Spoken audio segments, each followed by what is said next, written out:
اسلام آباد میں ایک شادی تھی کسی روحانی جو سنگر ہوتے ہیں آج کل، تو وہ گگا نشانے لگا کے ڈانس کر رہے ہیں، تو نیچے لوگ کمنٹ کر رہے تھے کہ دیکھیں جی خوشی کا موقع ہے، خوشی کا موقع ہے، ہون تے چھاڑ دیو۔ تو میں یہ سوچ رہا تھا کہ ہم کیسے لوگ ہیں، ہم کیسے مسیحی ہیں کہ ایک پل بھر کی خوشی ہماری زندگی میں آتی ہے تو ہم کیا کرتے ہیں، اسی خدا نو ہی مائنس کر دینے۔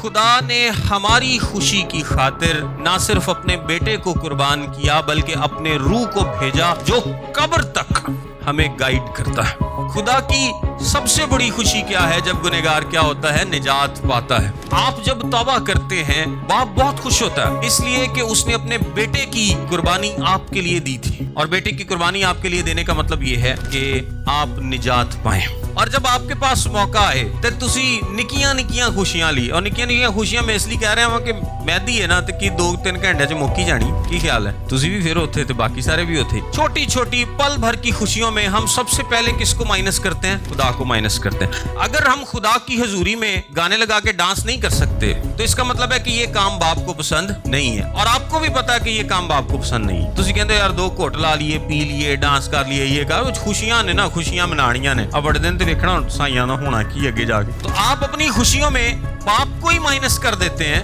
جس نے آپ کی خوشی کے لیے اپنے بیٹے کو قربان کیا تھا۔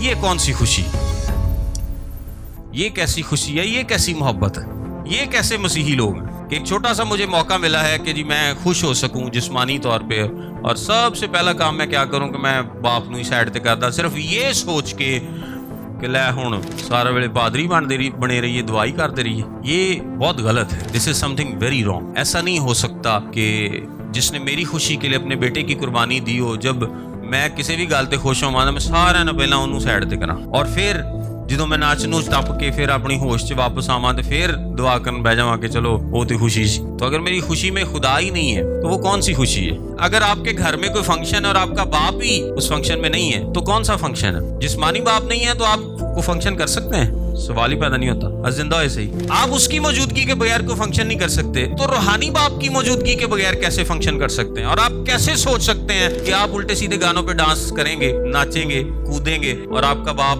خوش ہو رہا ہوگا دیکھ کے؟ میں صرف اتنا کہوں گا کہ خوشی وہ کریں، یہ سوچ کے کریں کہ میرا باپ نہ صرف میری خوشی میں خوش ہے بلکہ میرے خوشی منانے کے طریقے میں بھی خوش ہے۔ اور اگر ایسا نہیں ہے تو اس کا مطلب ہے کہ میری خوشی میں کچھ گڑبڑ ہے، اور میری خوشی پھر باپ کے ساتھ نہیں جڑی، میری خوشی کہیں اور جڑی ہے۔ تو جو کہیں اور جڑی ہوتی ہے نا وہ پھر خوشی نہیں ہوتی۔ There is a serious problem۔